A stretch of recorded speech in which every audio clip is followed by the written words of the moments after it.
What's going on, guys? Welcome to another episode review for Nier Automata version 1.1. This is episode 3, and with me, as always, I have Bluespade.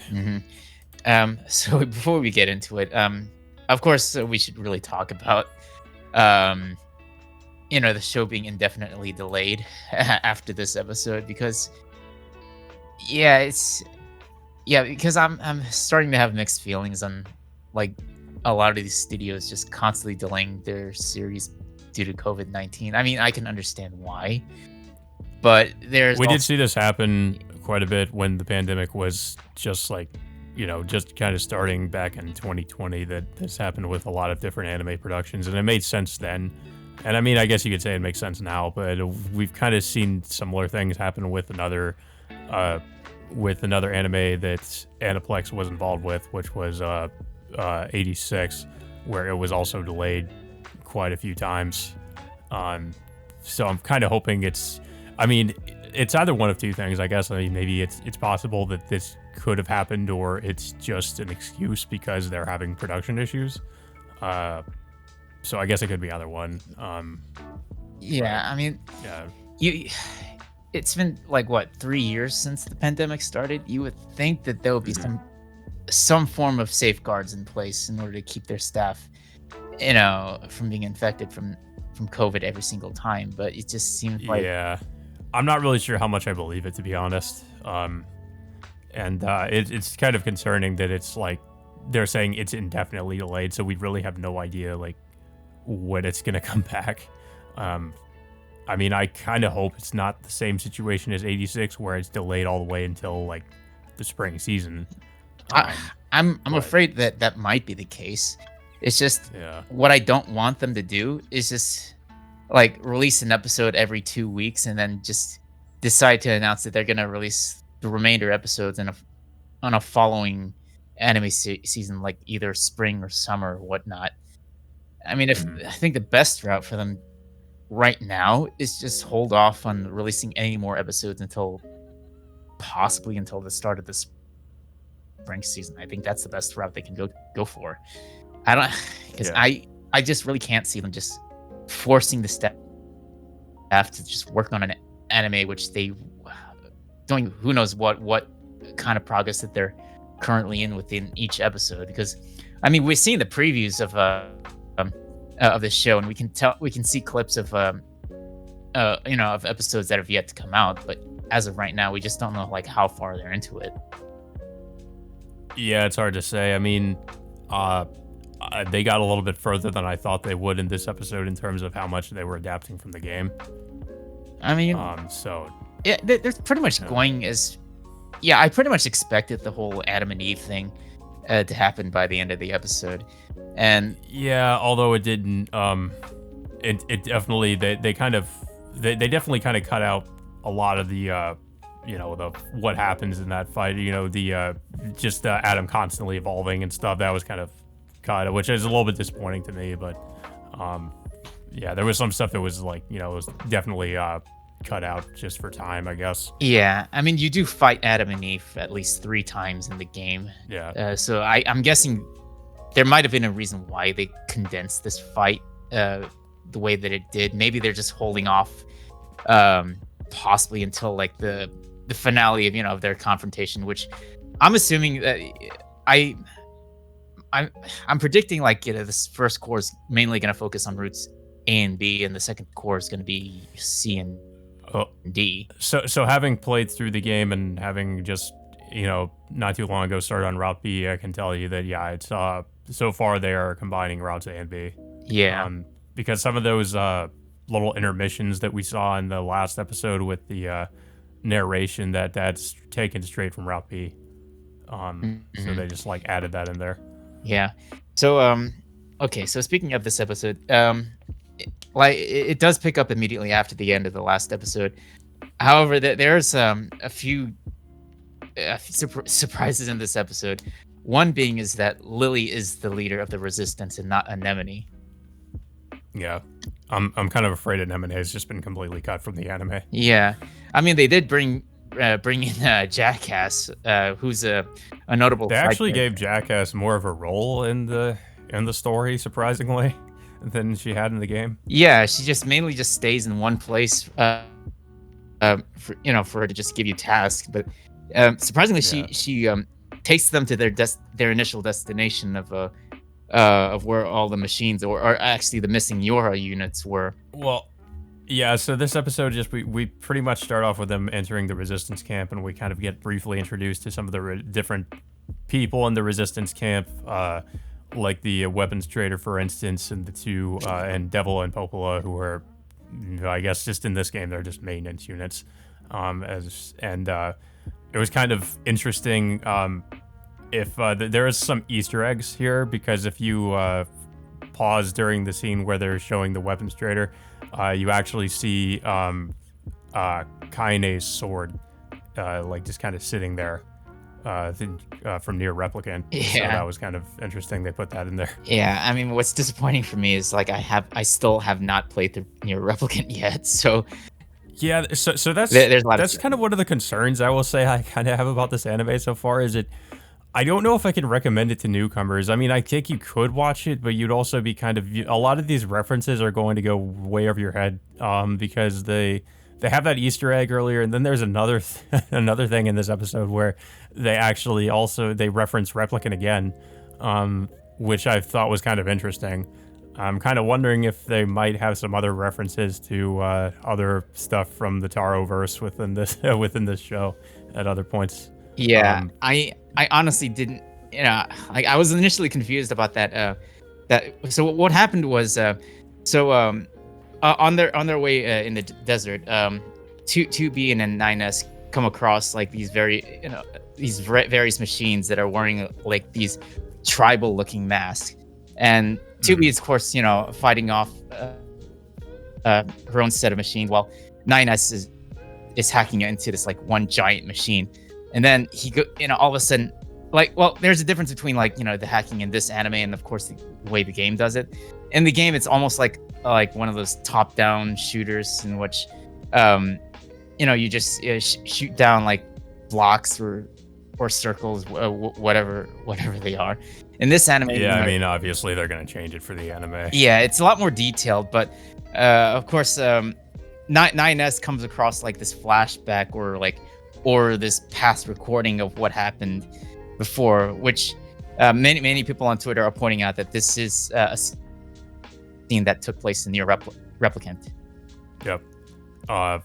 Yeah, so that kind of makes me wonder, like I said, if there's going to be some other references to not only to Nier Replicant, but there could also be Drakengard references, because in Nier Automata, actually, there is somebody that mentions a character from Drakengard 3 that shows up called Accord. And for those who don't know, Accord can, if I remember correctly, she can travel across dimensions and time. So that's how she shows up in different points in some of the Yoko Taro's games. So I'm kind of wondering if she could potentially show up at some point too. I honestly wouldn't be surprised, since the game is already like referencing her. Yeah.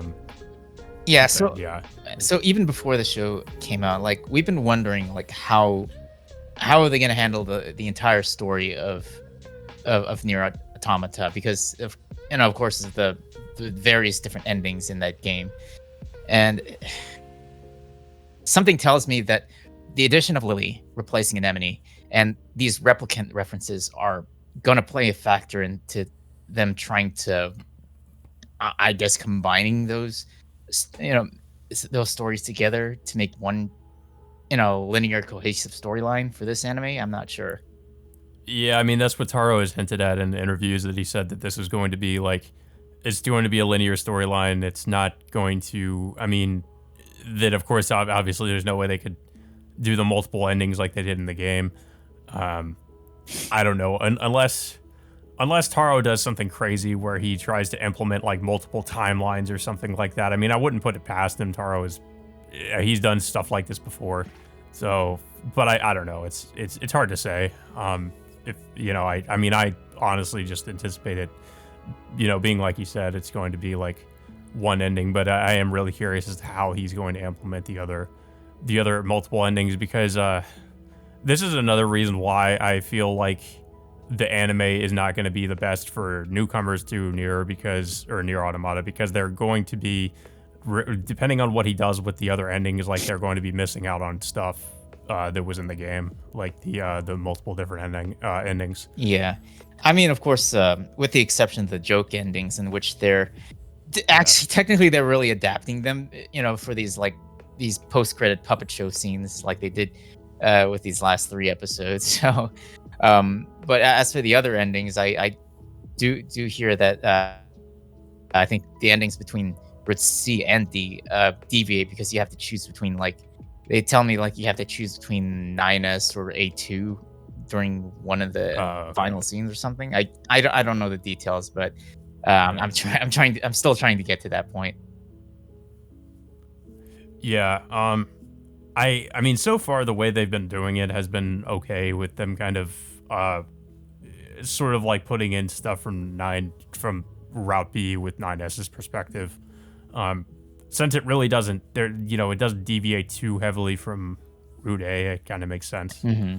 Yeah. So eventually, 2B and the others eventually reach their destination and find all these I guess these wrecked, mangled bodies of the androids that were sent there for reconnaissance, and they end up sinking into this sinkhole, which they find they go into this deep cavern with all these other machines.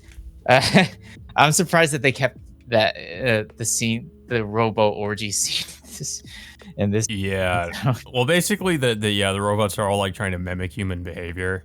And yeah, of course they're trying to mimic that behavior too, and yeah, but so this is where I was a little bit disappointed because in the game, you just kind of you start killing them, and that's when they start to go berserk, and there is all these robots that start to swarm you. But in the anime, they don't really do anything. They're just there, and that's when the robots start to go out of control and say, this cannot continue. I just felt like the scene was done a lot better in the game, but I did like how of course, like how throughout this episode Jackass is involved in what's happening, and I like that they gave her character more to do. She kind of reminds me more of Hanji from Attack on Titan, just due to her. Well, she is kind of like that because she's obsessed with scientific advance, or just she's kind of like, I guess, a mad scientist type character or something. I mean, in the game though, she doesn't really. I mean, she kind of comes off that way, but she's just kind of. She just gives you side quests and talks to you sometimes. She's not really that involved in the plot. Yeah, but in this anime episode, you can just see her expressions of how virtually obsessive she is in wanting to research machine behavior. Yeah, I think she even talked about wanting to dissect the androids. Uh-huh. But yeah, eventually, like you mentioned before, the robots in the cavern eventually go berserk and then merge into this giant cocoon, right above the cavern, and it just births out this, the machine, which ends up turning into what was it, Adam. And well, this was done a little bit differently too, because in the game, he just comes out and he's already got his flesh and all that, but I kind of like how they did it here, where he just comes out as a robot, and then he starts growing like flesh over his, I guess his exoskeleton. Yeah, but of course the fight between Adam and 2B and the 9S was very brief in this episode, unfortunately. Yeah, that's another thing. I mentioned this before, but yeah, it was disappointing because in the game, as you fight him, it feels like he learns more about you see how quickly he evolves, and he just starts to learn how to defend himself, and it just starts throwing different attacks at you and stuff. I thought that was really interesting, but it's just kind of a shame that was cut from the anime. Yeah, I mean, they pretty much immediately stab him. Yeah, they simultaneously impale him, but then once that's over, we see Eve, I guess, coming out of Adam's body, and pretty much causing almost the entire cave or the cavern to collapse on everyone else. Well, it's because Eve screamed at them. Yeah, just due to the fact that he sees his quote unquote brother being injured, severely injured, I guess. But yeah, that's where the episode ends from there. until I guess one of the next episodes gonna be coming out. Yeah, it's really unfortunate. This is the point where it ended too, um, because like this is where things start to get pretty interesting in regards to the plot. But yeah, I guess and I don't really know when we're going to have the next episode is going to come out. Yeah. Um, I mean, but yeah. I mean, well, going back to the whole Adam and Eve fight in this episode, mm, there is one thing to point out that you do run into those guys at least 3 times throughout routes A and B. So yeah, I'm guessing you. I guess the reason why they compressed this confrontation is just to save the final confrontation probably till the end of this core. yeah, most likely. Um, and speaking of that, I am wondering what the final confrontation is really going to be. I mean, if we are right, this is combining both routes A and B. I mean, I guess maybe the final confrontation of the first core will be a combination of the confrontation from both of those routes somehow. So I don't know. Maybe we can expect to see that. It's hard to say. Yeah. Um, I mean, based on where they are at this point in adapting the game into this anime, it looks like that the first core will be adapting the first 2 routes, and the second core is definitely going to be adapting the last 2 routes. yeah. But yeah, I thought this is definitely. It's hard to say which episode I like better. Episode 2 was really good. And this episode was really good in its own ways too. So I mean, they both. It's definitely been getting a lot better. So I have more confidence in the adaptation from what I've seen now, especially with all these references they've been throwing out. But at the same time, it's just it's like I've said. The only gripe I have with it is I don't know how if I can really recommend it to someone who's not familiar with Nier Automata, and also like someone who's not familiar with other games, like Nier Replicant, for instance. It kind of feels like. I mean, you can definitely watch it. I'm not saying you can't watch it, but those references are definitely going to confuse people who weren't familiar with that. Yeah. So, I mean, I can probably get past maybe the replicant references, even though I haven't played the game yet. But if they implement like say Drakengard stuff, which it's been a long time. I think I only remember playing one of them, but I never really got to the rest after that. It's just I don't know, like how it would feel going into that stuff. I mean, that stuff would be cool for people who are already fans and they, would pick up on that stuff. But like I said, yeah, for people who aren't familiar, they're going to be really lost. Yeah. But yeah, it just sucks now that the show's being delayed indefinitely. Even after like the story's momentum is really starting to pick up. It just like it's just already starting to die down because of that. Yeah. I mean, this is probably the worst thing that could happen to it because, all the hype that people had for this is going to kind of go away. I mean, like, it's kind of what happened with 86. A lot of people were saying how good of a show it was, but then a lot of people kind of stopped really watching it after the delays and they didn't really know that it came back. So I'm kind of hoping the same thing doesn't happen with this. Mm-hmm. But yeah, I don't really have too much else to say about the episode. I don't know if you have anything else to say about it. Yeah, it's still a good. So far the adaptation is going well so far. It's just like I said, it's a shame that we have to wait like for how long they're gonna go on hiatus for. I mean, my best guess is for them to hold off until like the spring of anime season, just for them to air all the remainder episodes more properly. If not, then maybe this summer. But it just sucks that they hyped this for the past year, only for them to just stop it in its tracks, like just when it's starting to get good. Yeah, that's the worst part about it. But yeah, hopefully sometime soon we'll be back to review another episode. But I guess until then we'll wait and see what happens. But yeah, so that being said, guys, until next time, we will see you all later.